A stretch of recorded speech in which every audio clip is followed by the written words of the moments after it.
range of learnable books based at the Central Library. But the majority of our resources are actually available online, which kind of benefits us in these circumstances. Alongside that, we offer advice sessions for local businesses, and we have lots of events and workshops to support the business community. So if you just take a look at resources, now one of our most popular databases is a database called COBRA, which is quite an unfortunate name at the moment, but in this instance, COBRA stands for Complete Online Business Reference Advisor. Now, what COBRA does is it provides a wealth of information for anybody who's interested in starting up in business or developing their business further. Now, as I say, I'm a little bit short of time, so I don't really have a chance to show you everything. But two of the areas that we tend to use on a daily basis are called business opportunity profiles and business information fact sheets. Now, what the opportunity profiles do is they profile hundreds of different business types, and they highlight all the key areas that you need to consider when you're starting up in that particular business, as well as if you're wanting to develop your business further. So that would be things like legal requirements. So for instance, you might be interested in setting up a recruitment agency, a restaurant or hairdressers, and you need to know about the legal areas involved with those. Or you might need to know a little bit about marketing, how to market those business and the best way to promote them. So there's lots of information in those profiles. And when they're actually printed off, they consist of about 13 pages of information. So that kind of gives you an idea of the wealth of information on there. So alongside those are something called business information fact sheets. And they're broken down to about 7 areas, which focus on key topics of relevance to businesses and the self-employed. So some of those areas would cover things like IT, e-commerce, trading online, employing staff and managing staff, marketing, and lots of other areas too. Now, the beauty of this database is it's actually available to access online for members of the library service. Now, you can access it on this platform called Niche Academy, which is run by Leeds Libraries. They've got lots of other information on there, and that's where the COBRA database sits. And there is like a 3-minute tutorial on COBRA on that particular platform. If you just click to the link underneath, it takes you straight into COBRA, and it will require you to type in your library card number. Now, if you're not a member of the library service, don't worry. You can join the library quite easily online. We can always send you the link afterwards. I've also popped the link at the bottom of the screen just down there. Okay. So that's the COBRA database. Alongside COBRA, we also offer access to market research. Now, we get lots of people contacting us for market research. Often they're writing a marketing plan, or perhaps they have a research section in their business plan that they need to complete. So we have lots of information that can help them with that. Now, market research can be incredibly expensive for the self-employed and small businesses. We're looking at least £1,000 plus for an individual report. Now, the market research we take is available in these 3 areas. What Mintel does is it focuses on consumer markets. So it provides market data, consumer behaviour information, and demographics, that type of thing. And it covers a whole world of other bits of information. I love this database. It's really great to use. So alongside Mintel, we have another database called IBIS World. Now, IBIS World covers both internal markets, so there's business-to-business markets as well as consumer markets. And what it does is it looks at the internal environment affecting that market as well as the external environment. So obviously, a big external thing at the moment is COVID-19 and all the new regulations that have come out around COVID-19. It will cover information on those for a whole range of sectors. Now, the final area of market research that we take is MarketLine. Now, MarketLine doesn't quite cover as much information as the 2 previous databases, but it does have market data for overseas markets on products and services. So it's quite useful in that way. And this morning I had a lady who's interested in the pet food market, but she's researching it overseas. So hopefully we'll have some information on there for her. So alongside the market research, we also take company information. This database that is called FAME, which stands for Financial Analysis Made Easy. Now what they do is they take all the information from Companies House, so all the registered companies will be on this particular database. And what you can do is you can research individual companies, so you look at their financial accounts going back many years, to perhaps get a credit check, to also get directors' details. It also gets used quite a bit for mailing lists. So we get lots of people who come to us who are perhaps looking for businesses in certain sectors, in certain locations, of certain sizes. And you can pull all this data together and produce a tailored mailing list. Now, on FAME, if you do want to actually take a mailing list away, you can do that, but there is a small charge to do that because it's quite an expensive database for us to subscribe to. But it is the only thing within our services that we do charge for. Now, on this page, these resources here, you can't actually access from home, but the BIP team have access to these online. So we're happy to do research for you and to send information out where we can. And in some instances, we might have to screen share. The Mintel database doesn't allow us to actually extract information, but we can certainly screen share and find bits and perhaps send some updates and emails. Okay, now that's our resources. We do cover other resources, but we are quite limited as to what we can go through here. So if you are looking for a piece of information and you're not sure whether we cover it, please get in touch and we'll do our hardest to try and find that information for you. So alongside the resources, we also offer one-to-one sessions. Now the team ourselves, we offer business information and guidance sessions. So if you're looking for information or you're looking for support, we're quite happy to ring you up and spend some time discussing what your needs are. In some instances, we then have to refer you maybe to an advice session. So we partner with quite a few organisations in the Leeds area who do offer their time free. We run business and accountancy advice sessions on a monthly basis. Now they're 30 minutes, one-to-one advice sessions over the telephone. And we also offer IP sessions. Now they run twice a month. And we run a patent clinic that runs once a month. So you're more than welcome to book onto one of those. Just send us an email and we'll have a chat about what you actually require. Now, alongside those, we run lots of events and workshops. So I've just put a few examples on the screen here. We have a lovely chap called David Donaldson, who has a background in marketing and selling online. He delivered a really successful workshop at the Central Library in Leeds last year, and we have now taken that online. He'll be delivering that session in about a week's time. It is really a good session to come along to. Perfectly free to attend all our events and workshops. We have lots more happening over the following months. So there is a link at the bottom down there to our Eventbrite page where you can find further details of all our events and workshops. So you book onto the events and workshops on the Eventbrite page, but you'll also see on our Eventbrite page that we offer details of our one-to-one business advice sessions. Now, if you want to book onto one of those, you do need to contact us directly via telephone or email. Okay. So, yeah, we've had lots of people using our services over the past few years, and I've just popped a few examples onto the screen here. The two ladies on the left, Abigail and Chloe, they run a design and branding business called Buttercrumble. So they came to see us a couple of years ago regarding starting out in business, and they had some IP questions. So we worked with them as a team, and we also referred them to our advisors. And they've done really well since then. They've gone from strength to strength.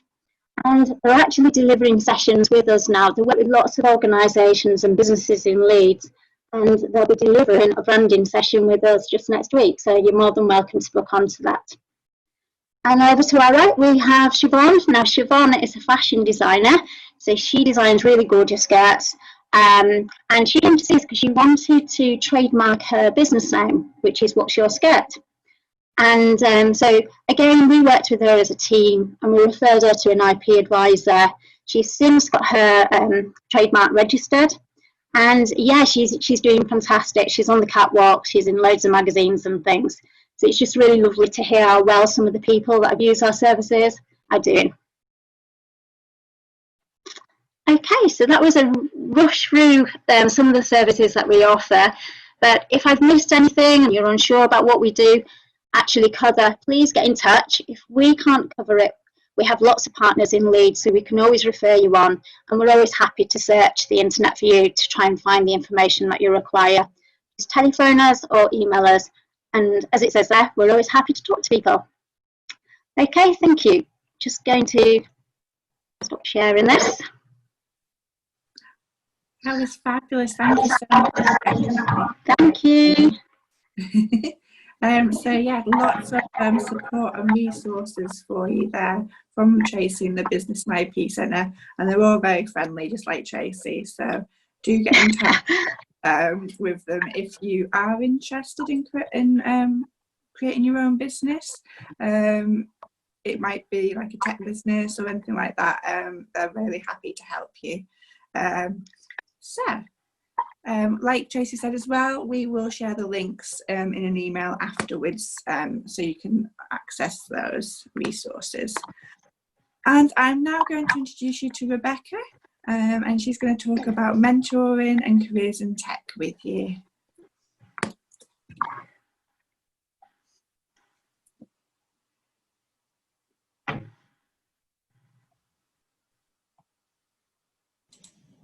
I was waiting to be unmuted, sorry. I'm able to do it by myself. Perfect. Okay. Hello. Thank you for having me. I'm going to share my slides now, and hopefully you can still see me as well and hear me and everything. All right, I'm getting a thumbs up. Okay. So what I'm going to cover in the next few minutes is just thinking about mentoring, and I'm going to cover it from both perspectives. So there might be people who've joined this talk that are thinking about what a mentor could bring to them and help them out within their own career. But equally, you might be exploring this topic because you're thinking maybe you could mentor somebody and you're not sure whether that's the right thing to do, a worthwhile thing to do, or you're feeling a bit of an imposter and you think, well, I've got nothing to offer as a mentor. So I'm wanting to think about it from both perspectives. So some of these slides are aimed at one side more than the other, if you like, but equally you can flip it round the other way. So a little bit, if I just work out how to go to the next slide, there we are. So I just wanted to share a little bit of my story. So as Claire mentioned at the beginning, I work for an apprenticeship provider in Leeds called Babington. It's a national apprenticeship company. And I've been doing that kind of job for the last few years, supporting digital marketing apprentices and people who are new to a career in digital marketing, which is where the link to tech comes from. So when I first joined marketing 20 years ago, I didn't really think I was starting in a tech career, but things have really changed since then, and hence the addition of the word digital into that title and the need to get more comfortable with all things tech. So that's what I do as my day job, and mentoring is a really big part of that. But I did start out as an infant teacher before I went into marketing. And as part of being a brand new teacher in a school, you're given a mentor, and that was an official thing. Everybody has a more experienced teacher that they spend their first newly qualified teacher year, their NQT year, with having regular meetings with that mentor, and things are recorded quite formally. And it was a really hideous experience, and I didn't enjoy it at all. And 20 years on, I think a lot of things from those conversations have stuck with me, unfortunately. Some of the language that was used, some of the ways I saw myself as a new teacher were shaped by some of what was said in those conversations, and it wasn't really a very pleasant experience. But as I've just mentioned, I've spent then a lot of years in marketing and then mentoring people myself as apprentices, and I think some of that original experience has stuck with me, and I've now hopefully seen a totally different side to mentoring. But I just mentioned that's kind of where I started out. After I left teaching, and who knows how it might have worked out if I'd have had a different mentor, I went into marketing, and I went to work for a big train company, and there were lots of young marketing people in the office. And I didn't have an official mentor there, but I would look back on that time and think there were lots of mentors, lots of things that I were learning from the other people around me in the office. And then as the years have gone by, I've taken on new marketing roles, I've had promotions, I've moved jobs. And I think somebody, if you can find a mentor, sometimes there's somebody that can stay with you, and especially if they're outside of where you work, there's somebody that that relationship might be quite valuable to continue, and in those transitions from there. You can also have mentors for different areas of your life. So you might choose to do one thing with one mentor, and then your next mentoring relationship, if that one finishes, come to a natural conclusion, you might want mentoring for something different. Something that I've done, I hope my internet connection's okay, because I've just had something flash up on the screen. I shall continue. Okay. So working a lot more in the classroom now, delivering training, I now get observed on how I'm delivering classroom training, and I've also started mentoring some other colleagues who are new to that kind of situation, and I've really enjoyed that as well. Next slide. I've just got a couple of quotes here. I asked online a while back for people who were having mentors themselves or had done mentoring, what they thought mentoring meant to them, and somebody called Sarah had said to me that she thought having someone who was rooting for her to succeed not only drove her to meet their expectations, but actually to have a faith in herself that she didn't know was there before. And then this one more recently from Rob, I spotted somebody I follow on Twitter in my network, that he mentioned that he was doing mentoring, and I asked him what he got out of it as a mentor, and he said it reminded him of a time when he didn't know things and he needed help, and he likes the fact that he can now reassure others that they're going to make it and they're going to be able to get things done and get there too. So he finds it a very rewarding experience, and he also added that he learns from them as well, which is another aspect to it that I want to mention as well in a moment. Just whilst we're here, I think it's useful to just compare what coaching is versus what mentoring is, because sometimes the words can be used quite interchangeably, and if somebody's not had much exposure to either of these, some people can assume that they're quite similar. But I think this table kind of sets out in quite a helpful, clear way what some of the differences are, and obviously we're focusing on the things down the right. And what I think this gets across is the fact that it can be an informal relationship, and listening to people, it can be an ongoing relationship and focused on support and guidance, whereas some of the coaching things might be more orientated on a task, might be done quite formally, might be about achieving goals. So there are some quite big distinctions between the two of them, and we're obviously talking about the things down the right hand side, and this idea that it can be an informal relationship as well.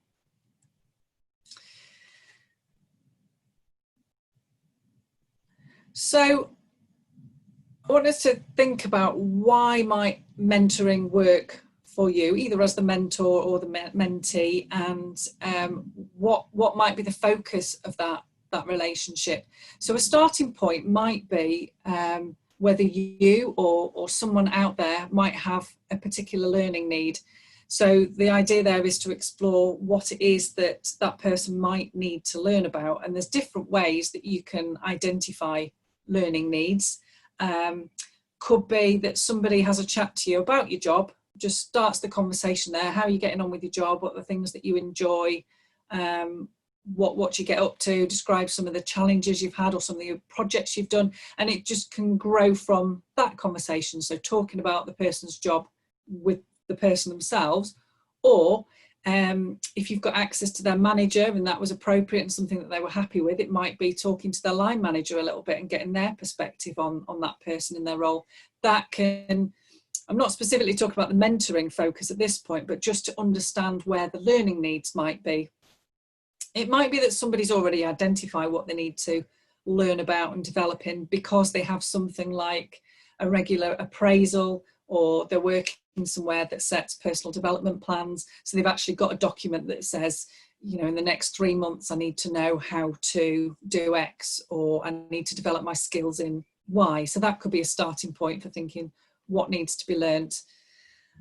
And then associated with that is thinking how that person learns best, which is where mentoring might come in. And some people quite like to learn stuff by themselves. They like to sit somewhere and read things, watch videos. Other people like to sit with somebody and talk to somebody, and that's where mentoring can really come into its own. So it's trying to identify what it is you're trying to learn about, and whether mentoring is actually a style that would be suitable to you, I guess. So thinking about what might make a good mentor, and I think some of these you can flip around the other way. What makes a good mentee? Because if somebody's going to invest their time as a mentor, it's great to have a good mentee as well. So somebody who's a good mentor should be somebody who's passionate about their field and also passionate about mentoring. They're somebody who values learning and development, and they're a good role model. They're somebody who can give constructive feedback, but they've got other skills such as valuing people's contributions, being a good listener, and ideally somebody who is respected by other people in the business at different levels, if it's something that's going to take place within where you work.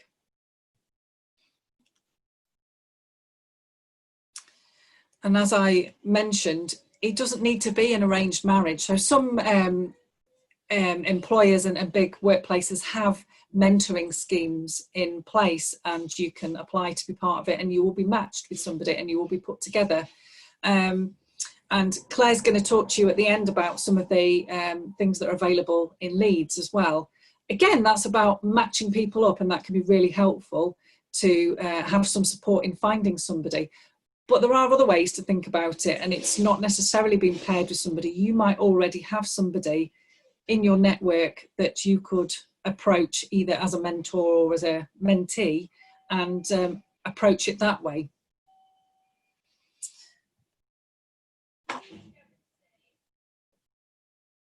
So we just wanted to give a few pointers. There's lots more available online, but I would say that before embarking on a new relationship, there are some tips and do's and don'ts about establishing a focus for what that mentoring is going to be about. And so some of those little things are on here about agreeing some regular time, because it can be all very well having a drink with somebody and saying, oh, this would be great, can we get this set up, and then diaries get in the way. So it's having that commitment, setting aside some regular time, and somewhere that you can meet that's appropriate. Might be somewhere quite informal if that's going to get the conversation flowing, or there might be a meeting room where one of you works that might be suitable as well. And thinking about some initial goals, and both of you discussing that about what you might get out of the mentoring relationship. And then making sure that you agree some actions that you're going to work towards, and each time you meet, reviewing that progress and any of those actions that have been achieved since the last meeting. And then reviewing how it's going, because not all things are going to be plain sailing. Like I say, diaries might have got in the way. A job situation might have changed suddenly. So things that you originally set out at the beginning as things that you thought were going to be important, and some of the goals you wanted to meet, things obviously do change as you go along. There could also be the situation where the relationship isn't working out for one reason or another.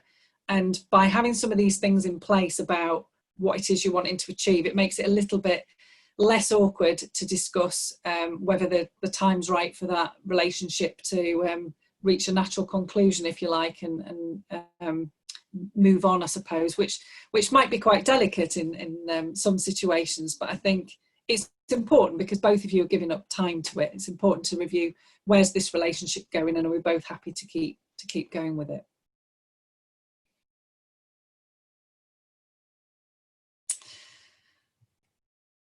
And I think, yeah, this is pretty much one of my final slides, really, about the fact that mentoring can throw up some surprises sometimes.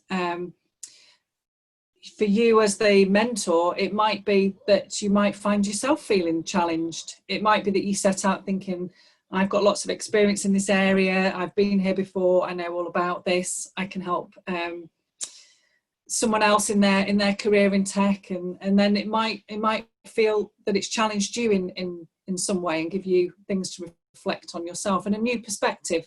And some people can say that being a mentor gives them some new energy in their own career and new things to reflect on. And I mentioned before about needing to be an active listener. So it might be that if you were going to be a mentor, that there might be some skills that you realise, oh, actually, if I could develop those, I could offer some more things to my mentee. So I think there's lots to be learned as a mentor as well as you go through this kind of process. And what I like about the idea of offering an opportunity to mentor somebody is just this idea of paying it forward, really, and giving something back. So my suggestion, my idea at the end of this, to take a little bit of action, once you've thought about some of those areas for learning or things that you feel pretty accomplished in and you think, right, I'd like to pass this on to somebody else or help somebody else who's starting out a career in tech or something else, it's just to start a conversation with somebody. So either, is there something I could help you with, or would you mind spending some time with me and helping me as a mentor, or whatever language you want to use around that. But actually taking a chance and starting some of those conversations. And I've mentioned about how that can be quite informal. One of the things that I found helpful as I've moved into digital marketing, and now I'm teaching digital marketing, there's times when I feel a bit of an imposter in the tech world. And one of the things I found helpful was joining a local networking group, a women's networking group, a tech networking group.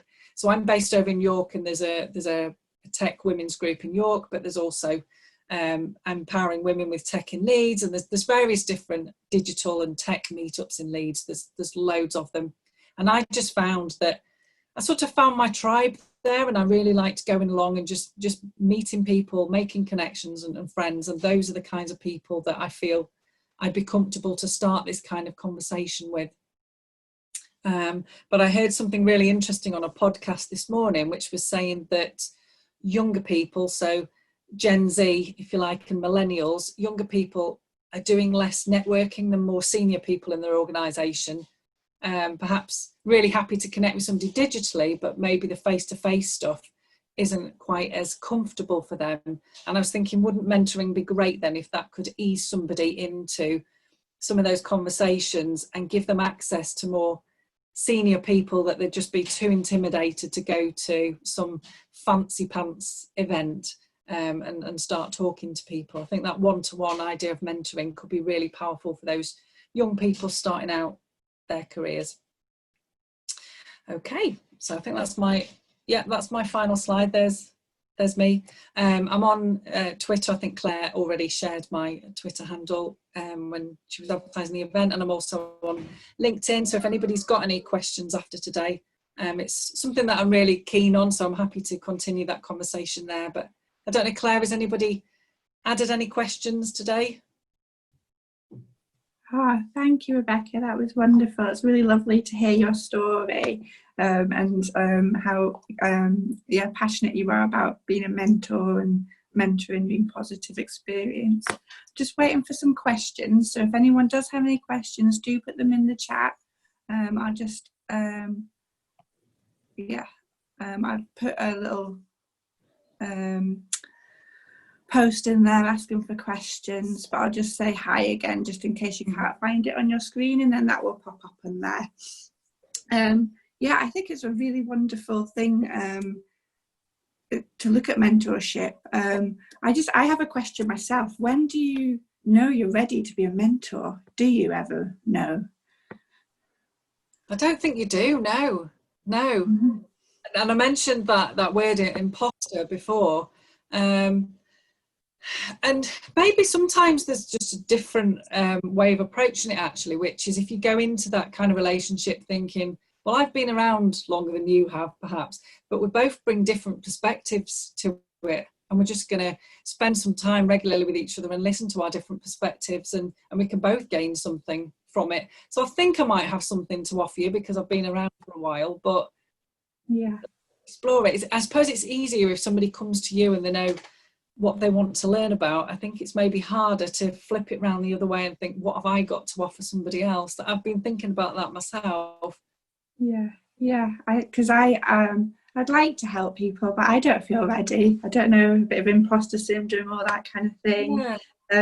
I've got a mentor, not officially, but Natasha from Empowering Women with Tech in Sky is always keen to listen and help, but we've never really said it's a mentorship kind of relationship. But the thing that she does that really helps is put me forward for talks and things. So sometimes, I suppose, as a mentor, you might have to take your own, I don't know, ego out of it a little bit and to provide these opportunities for someone else. Do you find that's quite a hard thing to do, or? Put my ego to one side. Yeah, not that you've got a big ego, but you know what I mean. No. Because we're always wanting to progress ourselves in our careers, possibly. But if you're mentoring someone else, you have to think about someone else a little bit more as well and give them some of the opportunities that you might have. I think that's what I'm trying to say. I get a real buzz out of that. I love that. I love somebody who might think, well, Rebecca, you're the person to give that talk. You should do that. And I said, well, no, it's your turn now. You can do this. And then they get up there and have a go, and it goes well. I'd get far more from that than having stood there myself. So I don't have my name on things. Yes. Definitely not. No. Yeah. Fabulous. Sorry, might be a weird question. What do you think your main learning as a mentor has been? What's the one thing that you would say it's brought to you? How different everybody is, really. And most of the mentoring that I have done has been through a job role. So I've been given an apprentice that I've got to look after. All that, what they've got to learn about has been determined by the qualification or by their business's needs, their line manager's brief, whatever. And it's had a natural conclusion to that relationship. So they've been a particular kind of mentoring relationship. And not all of them have been easy. And I've probably learned just as much from the ones that weren't easy as others. Does that sort of answer the question? Yeah. From each one and something different, I suppose. Yeah, that's great. That's fabulous. Okay, has anyone else got any other questions today? Give you a minute to have a little look. Have a rethink. It can be to Tracy or it can be Rebecca or even me. Whilst you're having a think, what I'm going to do is I'm going to share my screen and tell you a little bit more about the Empowering Women with Tech mentorship. So just bear with me whilst I get my screen sorted. So I've been working with Empowering Women with Tech for a couple of years now. And they are a fantastic network within Leeds. And Natasha and Hannah and a few others have put on really great events with speakers from all over the world to inform and share experiences with everyone. Every time I go, I feel a bit more confident in myself.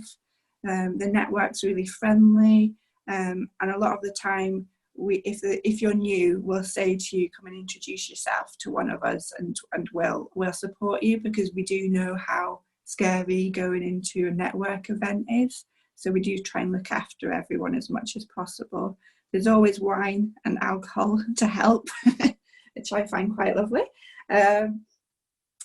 But there is also a mentoring scheme within this group. So I've just put up a link here to the Google Documents for people to sign up to that. So this one on screen at the moment is if you feel that you are ready to become a mentor, have a go. And you just fill in this form and tell a little bit about your background and career, and maybe what the experience and qualities you have, which will help your mentee. And then there's another form here, which is the one if you want a mentor. And again, it's just asking you about your experiences. Like Rebecca was saying, it's good to have some focus areas. So there's 3 focus areas of development points there, and maybe some of your career goals. And they do a brilliant job of matching you up to someone that would suit you, which I think Rebecca was saying is really important as well. So that relationship's really important, where you feel listened to and comfortable with that person.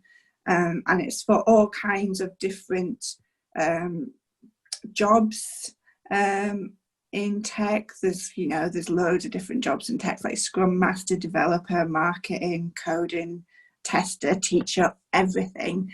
So they will try and match you up with someone who would be able to help you progress, or that you could help with.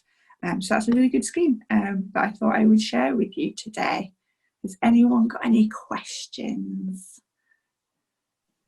Ooh, a bit low on the questions today.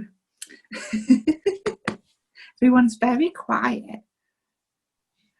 So this might be something that you want to think about in lockdown, even if you're on furlough or between jobs. I know it's really hard to be motivated some days. It's very up and down for us all. Even if you've got your job, maybe you've got a little bit more time to research what you want from your future. I think this is a really good way of doing that, is talking to someone. And you don't necessarily have to go through a scheme like you say, Rebecca. If you see someone, I think you can approach them and ask them possibly. Yeah. So that's my 2 pence on that. So I think if no one's got any more questions, thank you. Thank you so much, Rebecca, for joining us and giving us your time. That was wonderful. It's really inspired me. Might get my confidence up to become a mentor one day. Who knows? And thank you so much, Tracy, for sharing the Business and IP Centre. It's such a wonderful resource here in Leeds, free of charge to everyone. We will send the link to the recording of this talk, and also links to any of the resources that we've spoken about today for you. Our next talk is with the British Library again, and that is with Julia Carla Rossi, and she's the she's the curator for digital publications at the British Library, and she's going to talk to us about digital literature and interactive storytelling. And we'll have Rianne and Izzy from Leeds Museums and Leeds Libraries talking about our collections and how we can hack them with tech and stuff. Should be quite a fun one, that one. So yeah, just thank you to everyone who joined us today. You've been wonderful. And again, thank you to our speakers. See you all again soon. Bye everyone. Do the wave.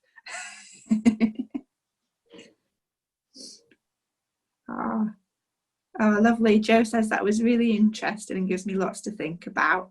And Rachel E says, thank you so much everyone. No questions, as you were both very thorough. And thank you from GCR. And thank you from Sarah. Goodbye everyone. Have a lovely day.